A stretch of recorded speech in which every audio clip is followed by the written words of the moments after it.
This? When do you want? No, I'm not licking this. No, I'm not licking it. No, what do you... Stop. Stop it. I'm not licking it. I'm not licking it. Lick it!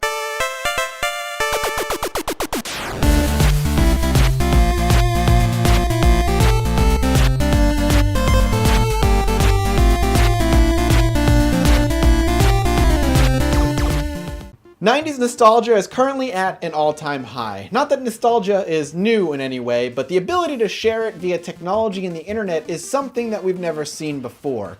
And taking things that we grew up with and loved and being able to relive those things with hundreds of thousands or millions of people is an experience that truly only us, the 90s kids, are starting to enjoy. All the things that we grew up with are being rebooted, remade, soft rebooted. There's 1,000 terms for them. Movies, games, toys, shows. Hell, on Netflix, Stranger Things is an original show that also somehow banks on nostalgia. And it's so freaking good about it. Not that there are bad ones. There are some bad ones. Rest in peace, Transformers. Those movies are garbage! But with it, a lot of the video games that we grew up with are coming back with a vengeance. And a lot of it's due to Kickstarter. But there are companies out there just funding reboots or soft remasters, and the one I'm looking at today specifically is Full Throttle. The 90s were filled with LucasArts point-and-click adventure games, and Full Throttle is a one that I really wanted to look into for a lot of reasons, but mostly for my unfamiliarity with the game. So today we're going to be taking a look at Full Throttle, the remastered version, and see if the game still holds up. The 90s were a wild time.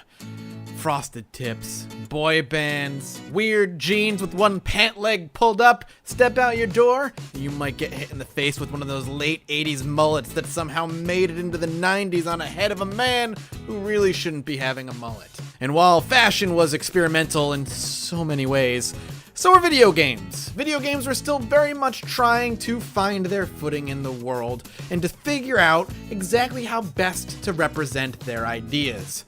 And PC gaming was no different. The mid-90s was a golden era for adventure games. Adventure games were special in the 90s, and while they eventually would become oversaturated and less compelling as the years would go on, as technology rocketed forward, allowing for more complicated and intricate gaming mechanics, you have to remember that gaming was different back in the early to mid-90s. Sure, you had your consoles, and the 16-bit era in particular remains gorgeous, but you couldn't quite pull off the high-detailed sprites and animations and fully voiced games on consoles that PCs could do. PC gaming in that time era was experimental, weird, magical, all on its own, and adventure games heavily added to that, and I missed the boat almost entirely during that time. I was more into RTS games on the PC than adventure games, so all those classics by LucasArts and Sierra kinda sailed by me without a care. But video games are weird, man. What was once old and out of fashion comes bounding back with a vengeance once the kids who grew up with them hit the age where they can make them on their own or buy them on their own. Nostalgia at its finest. Telltale has their take on the genre, and others adhere more to the classic style, like Thimbleweed Park does. And since the game mechanics of adventure games are simple, quite literally just pointing and clicking, all the old classics have aged incredibly well and are slowly being remastered one by one. And Full Throttle by LucasArts in the mind of Tim Schafer, and I swear to God I've been talking about this guy a lot recently, is the most recent to get the remastered treatment, and just so happens to be the one I know the least about. Sure, I've not played Monkey Island, Grim Fandango, and Day of the Tentacle.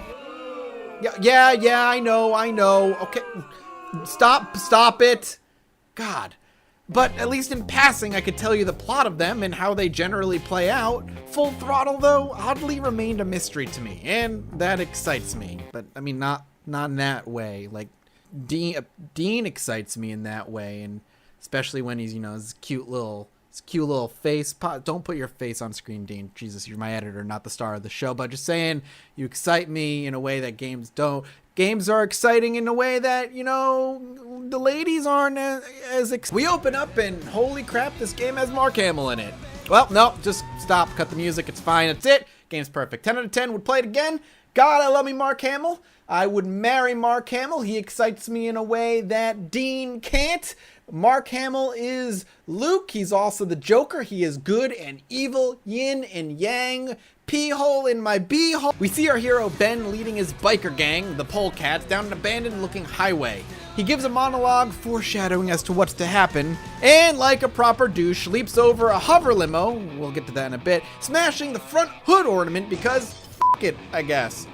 I mean, alright, I know we just had a scene with the two guys in the hover car that clearly paints at least one of them as evil as all hell, but Ben doesn't know that. Dude just jumps over the car and smashes the ornament for the hell of it. That'll show him who's boss.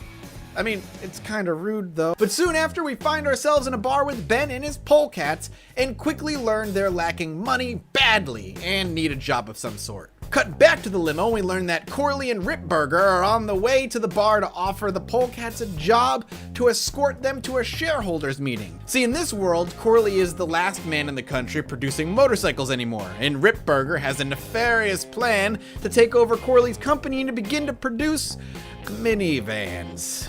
Ben turns the job down on grounds they ain't mercs. Rip takes Ben out back to have a private chat where Ben gets jumped, and Ripburger convinces the rest of the polecats that Ben agreed to the deal in the end and went on ahead to scout for danger, and our adventure officially begins. Now before we move on, I want to address something. It's no secret that the writing in LucasArts adventure games, specifically when Ron Gilbert and Tim Schafer are at the head of them, is nothing short of phenomenal. But for some reason, it really stood out to me here.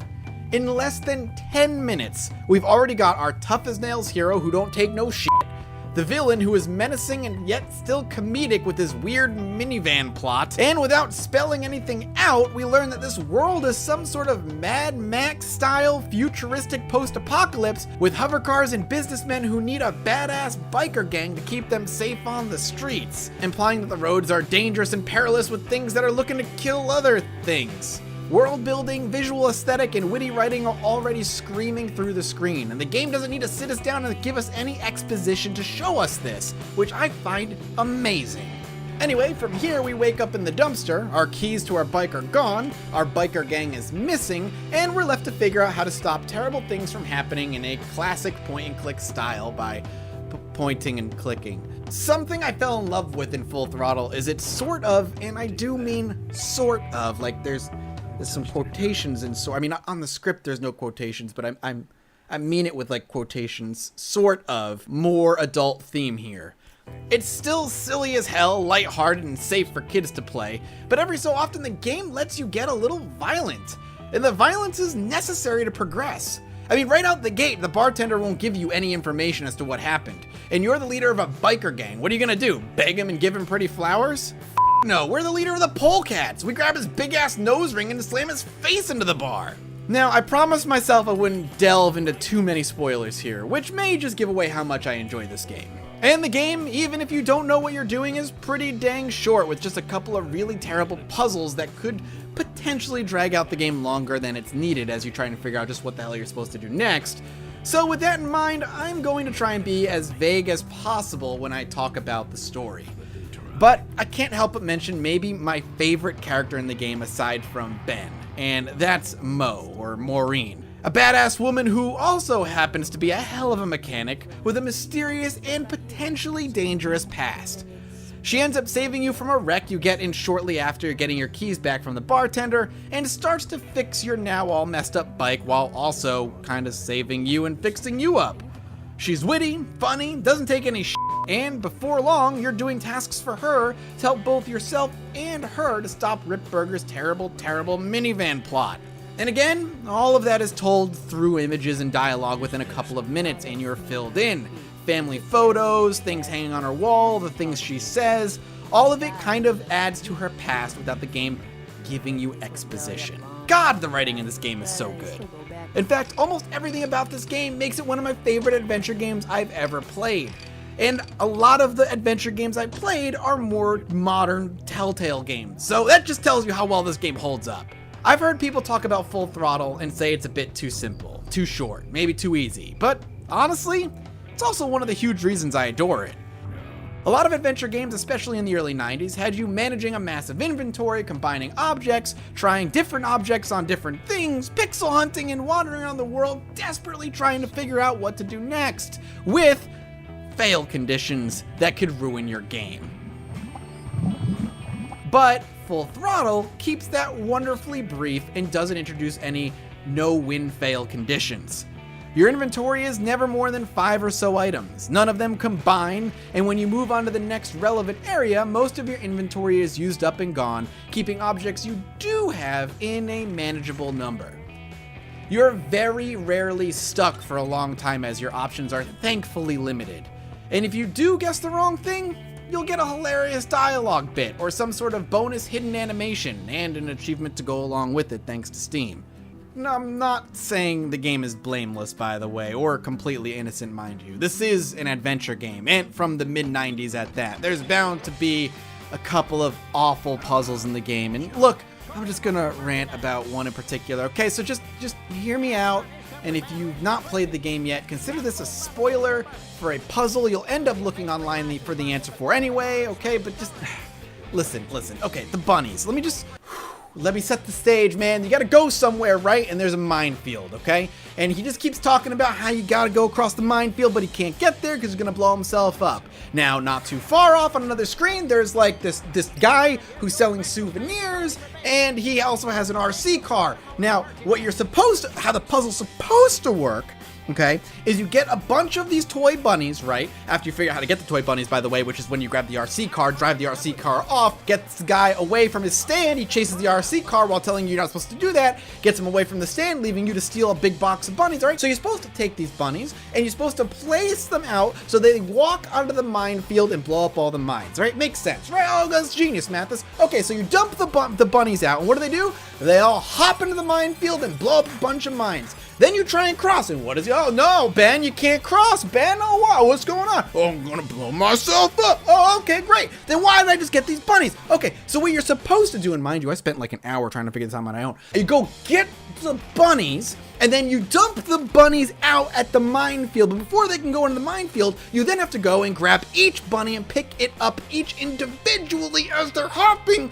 towards the minefield, where the game gives you no clue that is what you're supposed to do. So you pick up each bunny individually, right? So then you place one bunny down on the ground at a time, and it bounces forward and blows up a mine. So then you walk over to that spot that got blown up, you put another bunny down. Oh, sweet, you're making a straight line. That's amazing. Okay, this puzzle, it was a little frustrating, but not that bad. But then you run out of bunnies, and you're like, wait a minute, I still can't get across the field. What am I supposed to do? Oh, I'll tell you, friend. I'll tell you what you're supposed to do. You're supposed to go get a box of bunnies, go to the minefield, dump them out, collect all the bunnies, go back to the souvenir shop, get another box of bunnies, dump those out, collect those bunnies, and then, and only then, good sir, will you have enough bunnies to get the minefield blown up, to cross it, to get to... Yeah, alright, stupidest puzzle in the game, you get the idea. Second only to the biking combat. Now look, I don't want to go off on a big rant, but like I said, there's a couple things in this game that just drive me a little crazy. So in this game, you're on the highway a couple times, right? And you can control yourself, but you only really need to do that once in the entire game.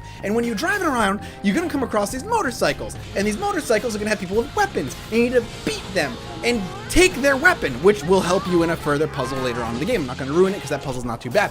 So when you fight them, you have to mash left click button, but some of the weapons are more powerful than others, and you don't know which weapons are great, other than the chainsaw, which is a one-hit kill.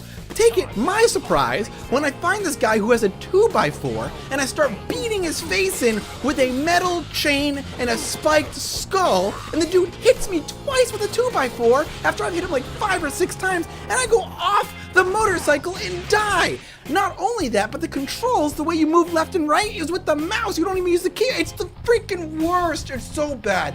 Why did they think this was gonna be a good... They should have just left it out of the game. I'm just saying. That being said, those are my only complaints about the game. It's aged really, really well thanks to a stellar voice cast, beautiful animations, and really well written dialogue with an interesting world I wish we could have learned a bit more about. It provided a fantastic backdrop to a rather personal story, and I would have loved sequels or something to explore this bizarre, post-apocalyptic future that they've created.